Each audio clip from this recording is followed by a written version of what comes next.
Richician.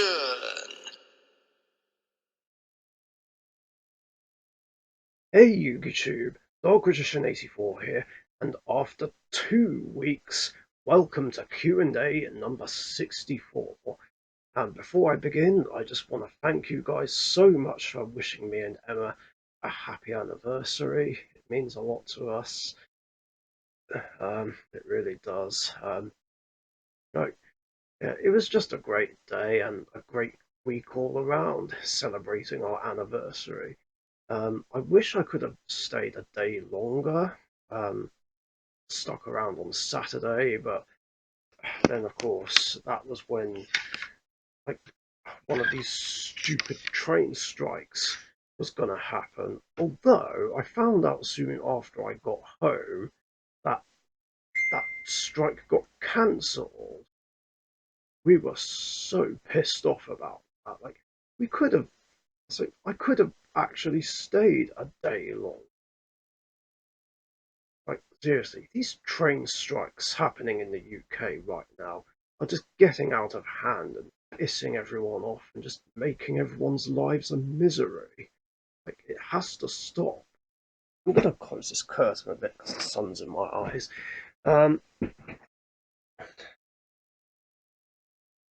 yeah, and also before I begin, I want to thank you guys so much for bringing me up to 250 subscribers. Like, that really means a lot. Thanks, you guys. If this keeps up, I'll be at 300 in no time. And you guys are the real stars. Anyway, let's kick this episode off. So the first two questions are from Matt and Alison Welch, as usual.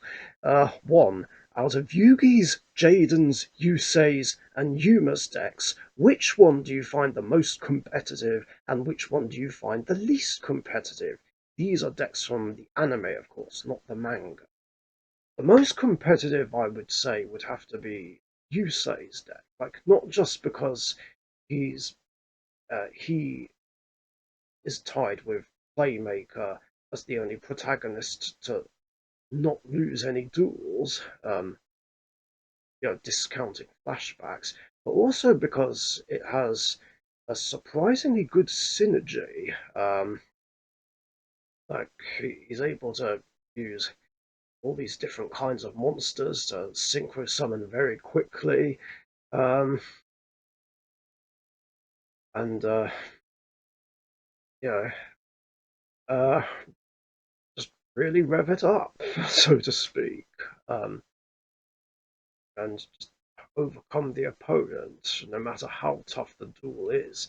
As for the least competitive, I would say Yugi's, which I feel bad for saying because he is my favourite character among all the anime series, but um, it, it's the least competitive purely because there's just so many random monsters and archetypes, and the archetypes just don't complement each other.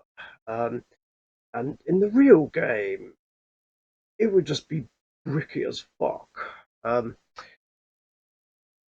but then again, in the anime world, doesn't stop. That never stopped Yugi winning almost all of his duels, and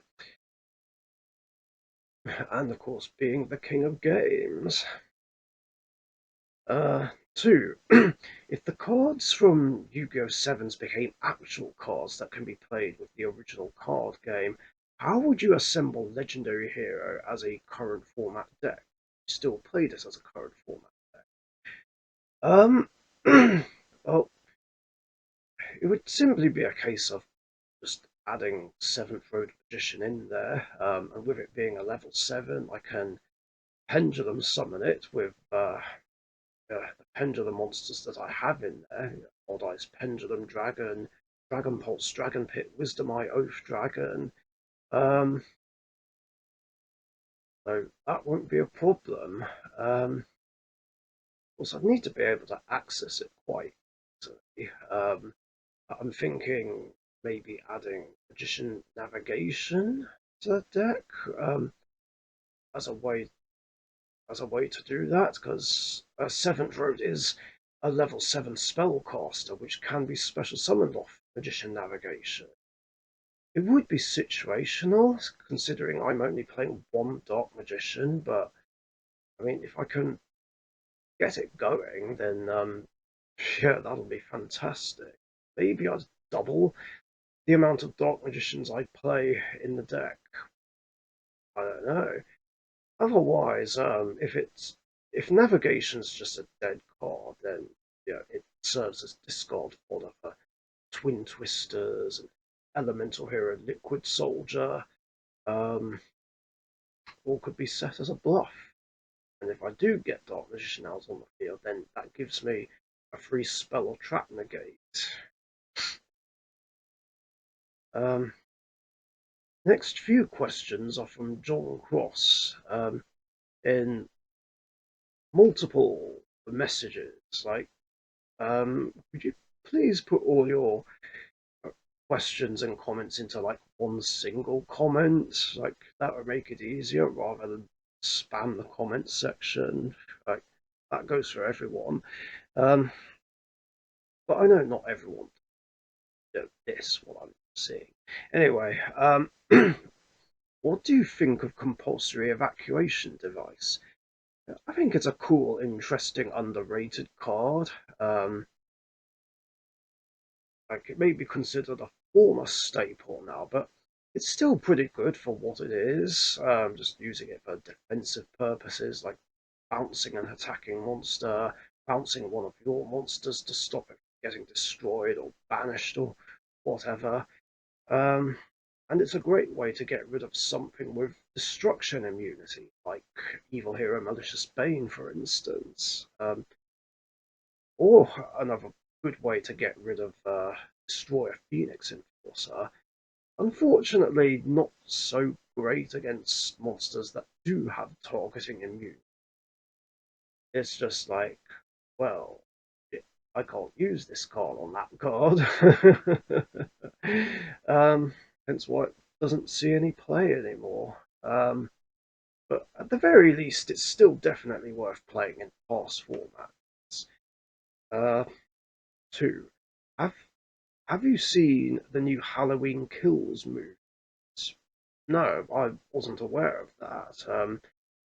I'm assuming this is the latest in the Halloween film series, but I have to admit I've not seen all of it. Like I've only seen the first two movies that came out in the 70s. Um, I mean, I've been meaning to watch all the others, but I just haven't had the time. Um, Wait, no, I did watch the Halloween 1 remake like some time ago. But that's it, really. Um, uh, yeah. Third question: do you run Fallen of Albaz and Branded Fusion in your Dark Magician? Well, yes, I do. Like, did you not see my deck profile? Even though I did it about a month ago, or my recent dual videos with my Dark Magician deck? Um, Yeah, I do have them in there, which was suggested by Gungner. Like, here they are. Here's the branded engine, used to simply bring out Dark Magician the Dragon Knight. And unlike other Dark Magician players and players who play branded, I don't use that engine to bring Dragoon out. And we all know how much I despise Dragoon, but I know you do too.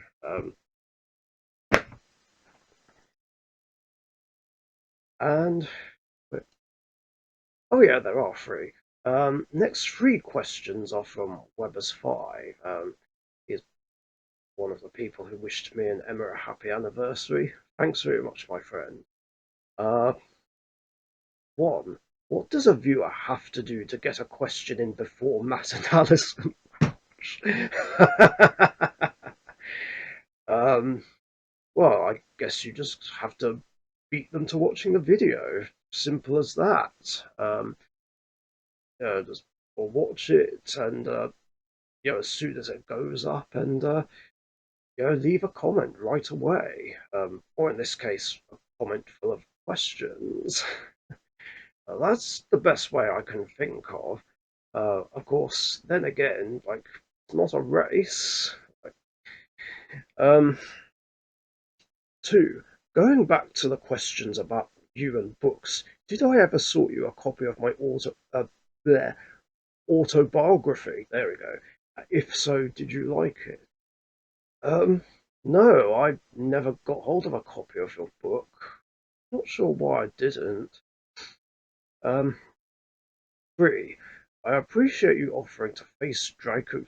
Bleh, can't talk today, Draco Slayer, but I'll pre-warn you with the style. Uh, I can't read. What is wrong with me? But I'll pre-warn you. The style is a mix of control and beatdown. We can non-target shuffle 4 cards in one turn. I will take no offense to your answer, but with this new information, are you actually willing to face it? I did wonder how you could shuffle 4 cards in one turn. I was assuming it's a combination of dropping multiple uh, Ignister Providences. I think that's the name of the synchro. And Gungner asked how it's done, and he replied with, yeah, summon 2, shuffle 2, make the new link 4, banish your fields, then special summon it back. Effects are reset because they're technically newly summoned, then shuffle 2 again. Wait, what card is it that's banishing the field? And whose field are you talking about? Well, I'm assuming you're referring to the opponent's field, but what card banishes the whole field? That makes me worried now. Um, I mean, I don't know if about it being a control strategy, unless it's another deck that can drop a board of negates as well as Ignister Providence. But, yeah, it sounds more like an OTK strategy if multiple of these can come out, along with some other beat sticks. And if that's the case, I'm not so sure I do want to face it now. Maybe I will just to see what it's like. Um, or I'd have to see it in action. But um, now I'm kind of hesitant to play against them.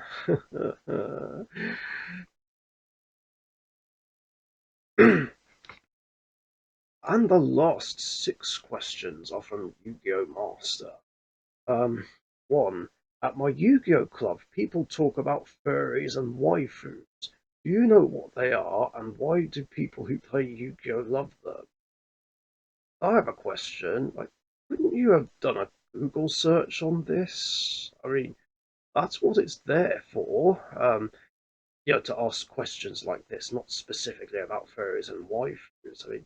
I'm just saying it would make more sense than waiting a week, or in this case, 2 weeks, for me to give you an answer. Um, I think I might have to make that a new rule. So, starting from the end of the episode, I'm going to include a rule where I'll say I will not answer questions that can easily be answered by either Google or someone else, but mainly Google. Um, but I guess I can explain what they are.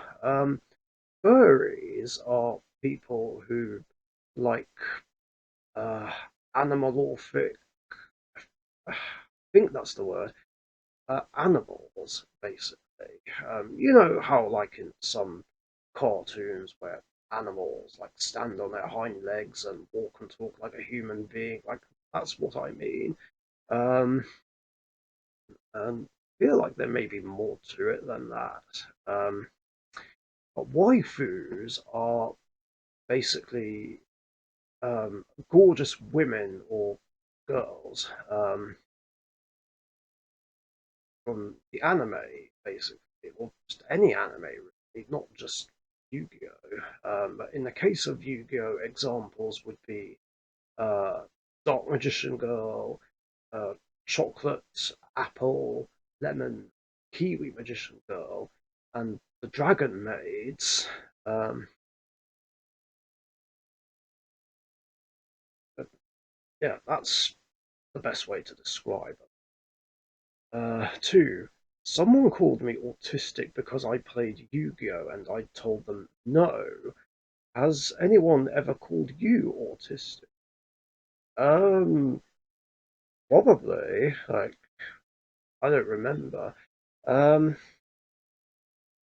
it, I guess there was someone who seems to think that I am, but I don't really know if I am, to be honest. As far as I remember, I've never been tested for it or diagnosed with it. I mean, for all I know, I could be, um, but don't really know for sure. There's no proof. Uh, Three, what's some of the memorable duels you've had in the past with your friends?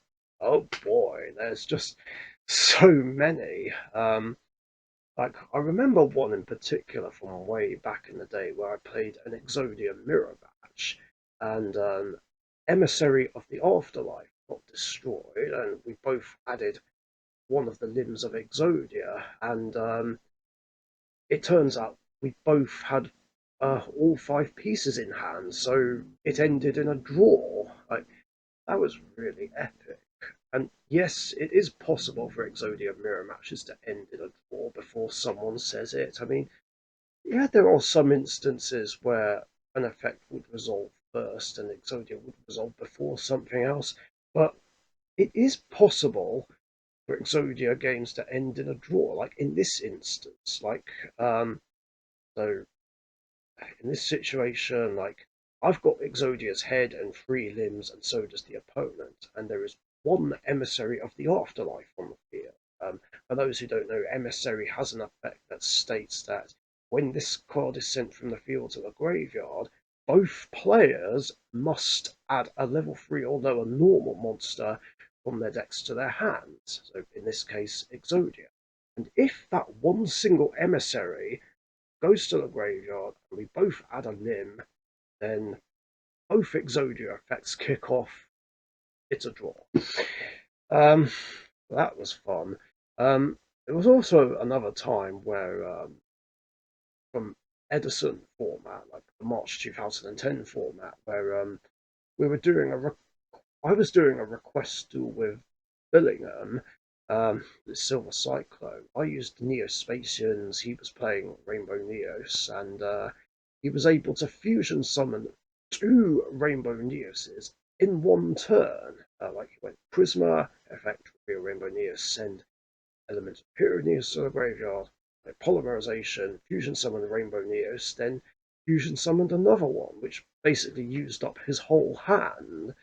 Um, that was insane for the time. And keep in mind, this happened like about 9 years or so, 8 or 9 years before Neos Fusion came in the game.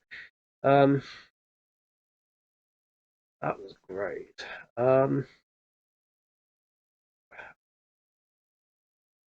trying to think of some other ones. Like, I wish I was better prepared for this.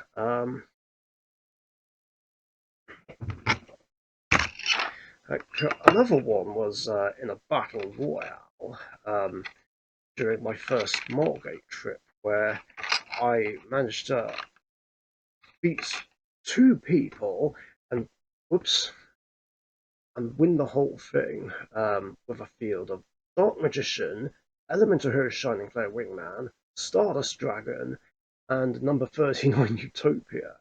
I didn't summon them all at the same time. It did take like 2 or 3 turns to do it. Um, that was fun. Um, uh, and so were a few of the battle royals on my fourth trip, where me and friends kept farting and stinking the place out. But one of them being that really bullshit battle royal where everyone kept countering and negating their plays, like just because they could, and I was the only one trying to play properly, and two plays of mine got countered, and I was like, oh. sake. Um, I did manage to win the whole thing, though, despite all this and being stuck behind Photon Strike Bouncer. Jesus Christ, what a game. Um, I think. Oh yeah, here's another one from way back in the day. There was one time where I had a field of Jinzo and Dark Paladin, um, but unfortunately they weren't able to attack because I was stuck behind Swords of Revealing Light, which, by the way, hit the field before Dark Paladin. And then on the next turn, the opponent flip summons Noble Man-Eater Bug and pops them both. Like, what the hell? Like, yeah, that happened. Very obscure. I think I still won the match though. I can't remember. It's been so long. Um, there's bound to be loads of others, but I can't think of them right now. If I do, then I'll talk about them in a separate video. Maybe this is a question that can be revisited. Um, 3. No, 4. Do you plan on having kids with your girlfriend or even marrying her? Well, regarding the question about kids, I kind of already answered that in the last episode. I know it's been a couple of weeks, but I'm guessing you must have missed the part where I said, uh, "Oh, for God's sake, it's just reset." I'll have to find the spot again once it's finished loading.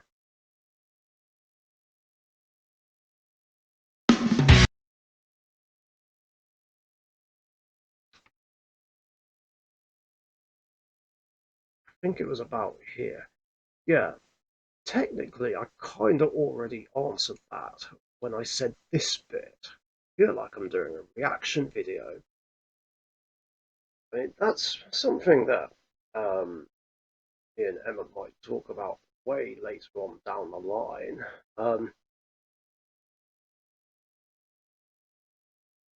uh, I mean, I have no personal preference, although, but because Emma has a son, like, if we had a girl, then we'd have the best of both worlds. Like the maximum variety, basically. Um, okay, so maybe I wasn't specific, but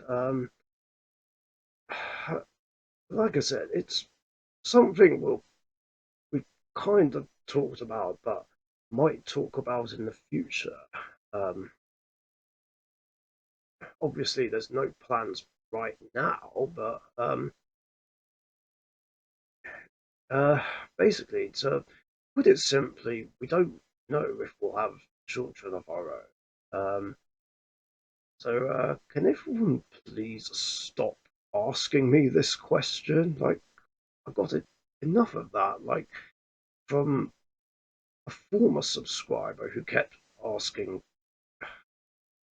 this question. Um, like, what happened with him is a long story. Um, yeah, I think I might make this another rule that I'll put into effect starting from the end of the episode, which is do not ask me if me and Emma will have kids. Um, as for marrying her, well, I'm not going to lie to you guys. We have talked about the idea of getting married someday, and we would actually love to get married someday. We don't know when it'll happen, but nothing will be made official until I pop the question. Um, I'll, I have a good idea of when to pop the question, um, but it'll be a case of just getting around to doing it. That's all I'm going to say on the matter. 5. Do you think it's possible to find a girlfriend who plays Yu-Gi-Oh, or should I just force the girl I like to play it? Okay, first of all, never ever force anyone to do something that they either don't want to do or might not want to do. If they don't want to do it, just don't push them. Be respectful of their wishes and decisions. Um, I mean, I should know. I myself don't like it when people try and get me to do something that I don't want to do, and just get really annoyed when people don't respect my wishes and decisions. Um, I mean, uh, if this girl you like does have some sort of interest in Yu-Gi-Oh, then just uh, let her get into it. To decide for herself if she wants to play it or not.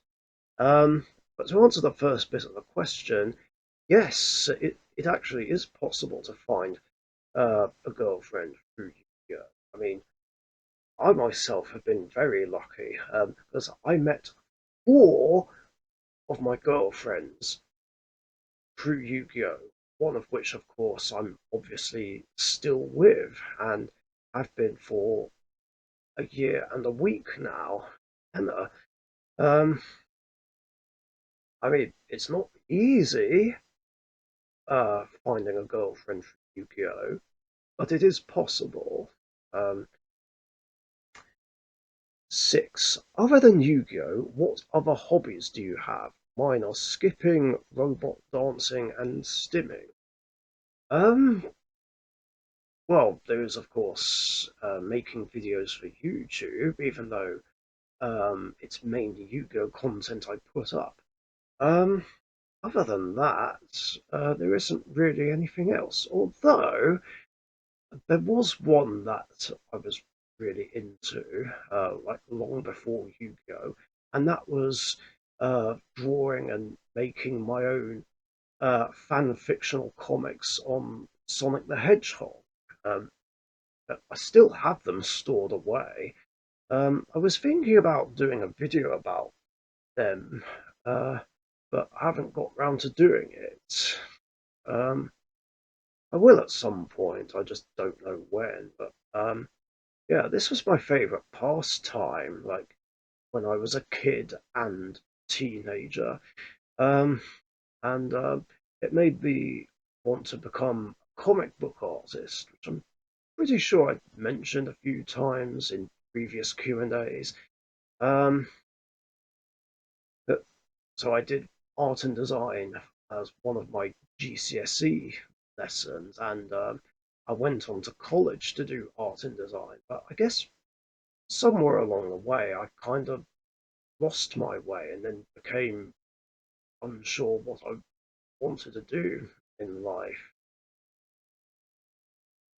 Yeah, I don't know why that happened, to be honest. Uh, but yeah, it is what it is. Um, and that's it for questions in this episode. So thank you very much for your guys' questions. And if you've got any other questions you want to ask me, post them in the comments section down below. But like I said, I'm going to add 2 additional rules, as I said, which is do not ask me things that can easily be answered from Google, and do not ask me if me and Emma are going to have children. That particular question has been asked a few too many times now, and while in a way it is a nice thought, at the same time it's one that I'm kind of sick and tired of people asking me. Um, I mean, there are some personal questions I don't mind answering, but if it gets too repetitive and too personal, it's something I'm not willing to answer. But yeah, anyway, I do these episodes every Tuesday afternoon, UK time, so be sure to get your questions in before then so that you don't miss out. Now, although this has happened a few times before, will someone beat Matt and Alison Welch to it? Find out in the next exciting episode of Dark Richician's Q&A. Oh, God. Okay, thanks again, you guys. Stay safe, and I'll catch you all later. See ya. Thank you very much for watching. Be sure to subscribe to the Dark Richician YouTube channel.